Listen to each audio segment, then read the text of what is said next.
اپنے کلام کے لیے، اپنی خدمت کے لیے اپنے ہاتھوں میں سونپا ہوا ہے۔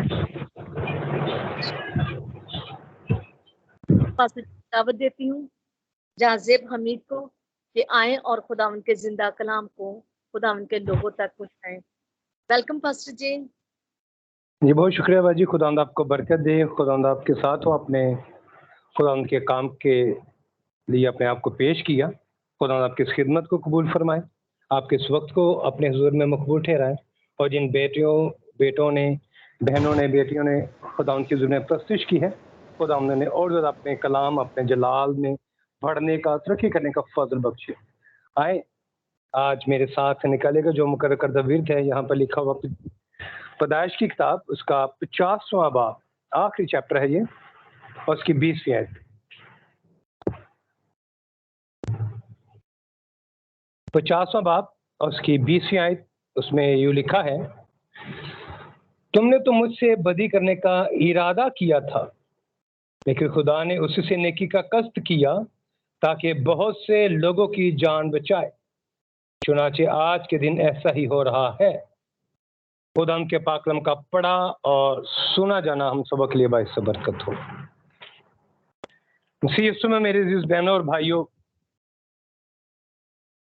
پیدائش کی کتاب میں ہمارے جد امجد کے بارے میں بے شمار تاریخ جو ہے وہ ہمیں ملتی ہے کہ کس طرح سے ہمارے بزرگوں کی زندگی تھی، اور ان میں سے ایک ہمارا بزرگ یوسف، اس کی زندگی کا حال ہم دیکھتے ہیں کہ خدا نے اپنے بندہ یعقوب کو اولاد جیسی نعمت سے نوازا، اور یوسف سے بڑی محبت رکھتا تھا، لیکن بھائیوں کو اس بات سے تھوڑی سی نفرت ہوئی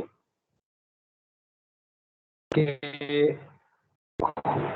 ہمارا باپ جو یعقوب ہے وہ یوسف سے زیادہ لگاؤ رکھتا ہے، سو انہوں میں سے کچھ نے یہ پلان کیا کہ کیوں نہ یوسف کو اس دنیا سے ہی فارغ کر دیا جائے، اس کو مار ڈالا جائے۔ اور ایک دن ایسا ہوتا ہے کہ بزرگ یعقوب بزرگ یوسف کو اپنے بھائیوں کی تلاش میں بھیجتا ہے، اور تلاش میں جانے کے بعد جب وہ ان کو مل جاتے ہیں، اس کے بھائی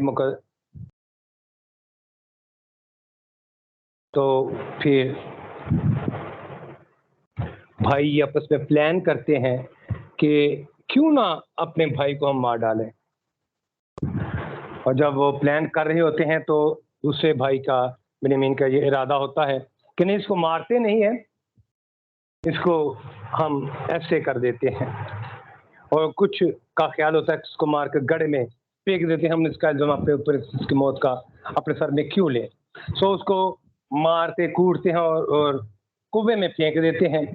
وہ ساتھ دور سے وہ قافلے کو دیکھتے ہیں، ان کو یہ سوچ آتی ہے کہ کیوں نہ اس کو ہم بیچ دیں اور ساتھ پیسے بھی حاصل کر لیں، سو اس کو دوبارہ وہ کنویں میں سے نکالتے ہیں اور بیچ دیتے ہیں، اور اس کی رقم بڑی اہم ہے، صرف 20 روپوں میں اسے بیچ دیا، اس دور کے جو 20 روپے تھے، 20 دینار کہہ لیں، 20 درہم کہہ لیں، اس میں ان کو بیچ دیا، اور وہ فروخت ہوتا ہوتا مصر میں پہنچ جاتا ہے، اور وہاں پر بھی جب وہ کسی اپنے آقا کے گھر میں ہوتا ہے، اس پر الزام لگتا ہے اور وہ چلا جاتا ہے قید خانہ میں، اور قید خانہ میں 7 سال قید کاٹنے کے بعد پھر خدا سے سرفراز کرتا ہے، وقت آتا ہے اور وہ بادشاہ کے گھر میں پہنچ جاتا ہے، اور ایک وقت آتا ہے کہ فرعون جو ہے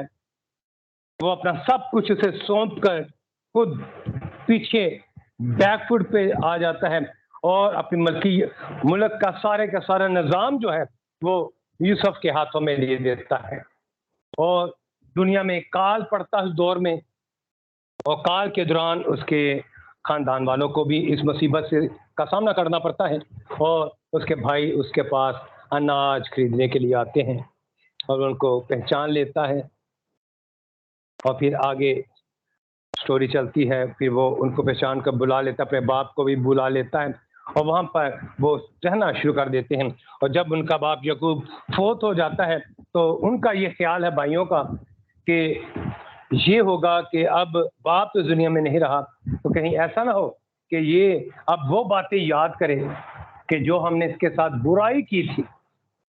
بھائیوں کا رویہ ہم نے دیکھا کہ بھائیوں نے اس کے ساتھ کیا کیا تھا، اسے مارا کوٹا اور اسے فروخت کر دیا، اس کے قتل کا منصوبہ بنایا، تمام کام اس کے ساتھ کیے. اور باپ یعقوب جب دنیا سے رحلت کر گئے تو وہ ڈر گئے اور اس کے پاس آتے ہیں، سجدہ کرتے ہیں اسے، اور جو اس کا خواب تھا وہ بھی پورا ہو جاتا ہے کہ یہ سجدہ کرتے ہیں، اور ساتھ میں وہ یہ کہتے ہیں کہ تیرے باپ نے یہ کہا تھا کہ تو ہماری خبر گیری کرنا. سو یوسف یہاں پر اپنے بھائیوں کی ان باتوں کو سن کر رنجیدہ ہو کر رونا شروع کر دیتا ہے. روتا ہے وہ اپنے بھائیوں کی اس کنڈیشن پر کہ وہ اس کی محبت کو نہ پہچان سکے، یوسف کی محبت کو نہ پہچان سکے، کیونکہ یوسف تو اپنی اس کنڈیشن کو، اپنی اس بات کو، اپنے اوپر کیے ہوئے سارے دکھ کو، درد کو، تکلیف کو وہ بھول کر وہ اپنے بھائیوں کے ساتھ برادرانہ محبت کا رویہ جو ہے وہ پیش کرتا ہے کہ کس طرح سے میرے بھائی میرے پاس آتے ہیں، ان کو گلے لگ کر وہ روتا ہے، ان کی ضیافت کرتا ہے.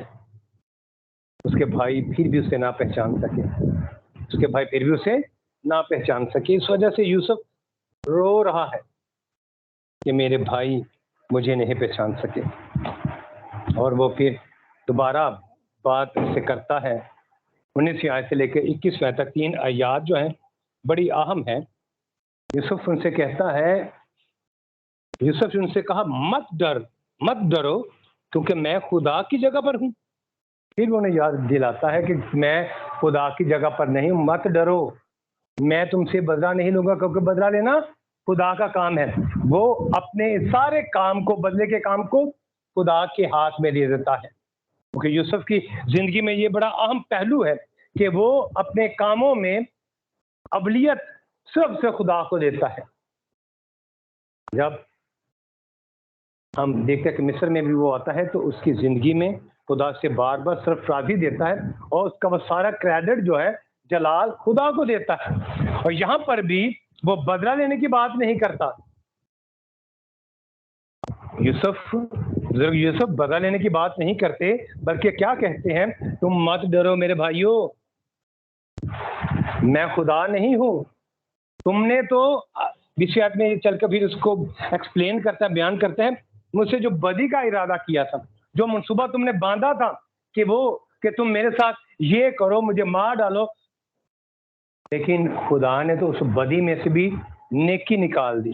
جو آگے چل کر مقدس پولس اسی آیت کو آگے ایکسپلین کرتے ہیں کہ خدا بدی میں سے بھی نیکی کا ارادہ کر لیتا ہے، نیکی نکال لیتا ہے. یہاں پر بھی مقدس یوسف یہی انہیں بیان کر رہے ہیں کہ لیکن خدا نے تو اس بدی میں سے نیکی نکال لی. صرف نیکی کہتی ہے یہاں پر جو نیکی ہے، یہ ہم تھوڑے لمحے کے لیے دیکھیں گے اور اس کو غور کیجیے گا.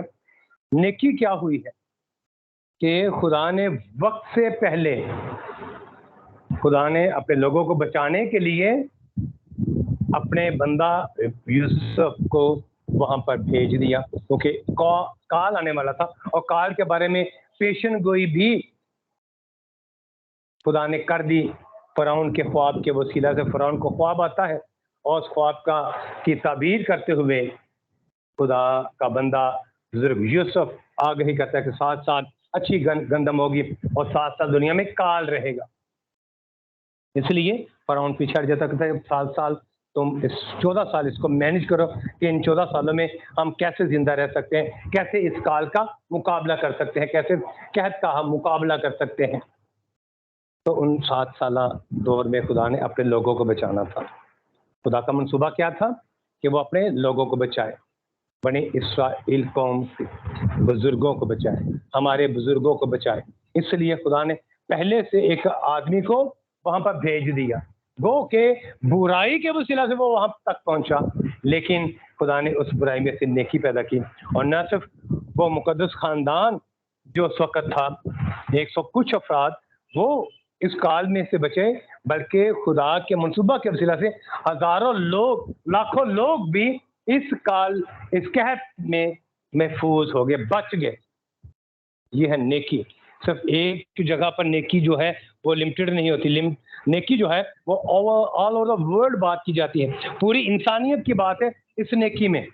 یہ نیکی صرف اس کا خاندان کی بات نہیں کی ہے کہ اس نے یعقوب کے گھرانے کو بچا لیا، ایسی نیکی نہیں ہے، بلکہ کس کو بچایا ہے؟ اس نے پوری دنیا کو اس نے بچا لیا۔ جو اس وقت کی مصر کے سراؤنڈنگ میں جو دنیا تھی، اس نے اس وقت کی ساری دنیا کو اس قحط سے، اس کال سے بچا لیا۔ یہ خدا کا منصوبہ ہے۔ جو نیکی خدا کے نزدیک ہوتی ہے وہ لمیٹڈ یا چند افراد تک محدود نہیں ہوتی، وہ ان لمیٹڈ ہوتی ہے۔ جیسے اس کی محبت کے بارے میں کہا جاتا ہے کہ اس کی جو محبت ہے وہ لامحدود ہے۔ اسی لیے تو یونانی میں جو محبت کے لیے لفظ ہے وہ اگاپے استعمال کیا جاتا ہے، لامحدود محبت، مشروط نہیں بلکہ غیر مشروط محبت۔ یہاں پر بھی غیر مشروط نیکی ہے، مشروط نیکی نہیں ہے، غیر مشروط نیکی کی بات کی جا رہی ہے کہ یہ نیکی تمام لوگوں کے لیے ہے، کیونکہ یہ منصوبہ کس کا ہے؟ خدا کا ہے۔ اور پھر آگے کہتا ہے کہ یہ تم اپنی آنکھوں سے دیکھ بھی رہے ہو، آج کے دن ایسا ہی ہو رہا ہے کہ جو تم نے بدی کی تھی اسی بدی کے وسیلہ سے آج دیکھو کہ یہ دنیا بھی بچ رہی ہے اور تم بھی اسی کی بدولت بچائے گئے ہو۔ پھر آگے کہتا ہے کہ پھر ایک بار کہتا ہے تم مت ڈرو، میں نہ صرف تمہاری بلکہ تمہارے بال بچوں کی بھی کیا کروں گا؟ پرورش کروں گا، دیکھ بھال کروں گا۔ اور نیکسٹ آگے بیان کرتا ہے خدا کا بندہ کہ اور اس نے اپنی ملائم باتوں سے ان کو تسلی دی، ان کی خاطر جمع کی، ان کو اطمینان بخشا اپنی ملائم باتوں سے۔ آج ہم تھوڑے لمحے کے لیے اپنے آپ کو یوسف کی جگہ پر لے کر آتے ہیں، ہم یوسف کی جگہ پر اپنے آپ کو رکھیں، اور جو لوگ ہم سے برا سلوک کرتے ہیں، جس میں نہ صرف ہماری اپنی فیملی شامل ہے، ہمارے ارد گرد کے ہمارے دوست، احباب، رشتے دار اور ہمارے روزمرہ کو ملنے والے لوگ جو ہیں وہ تمام کو ہم شامل کریں، تو ہم یوسف کی جگہ پر اپنے آپ کو سٹینڈ کریں۔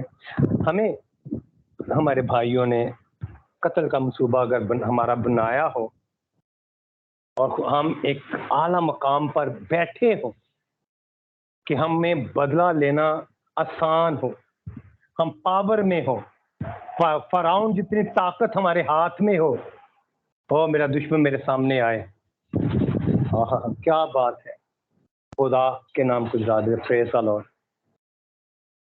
میں اکثر اپنی کلیسیا میں ایک بات سکھاتا ہوں لوگوں کو، ہم یسوع مسیح کی ایک بات اکثر اپنی زندگی میں بڑی حد تک مانتے ہیں کہ کوئی تمہاری ایک گال پر تماچا مار تو دوسری بھی اس کی طرف پھیر دے۔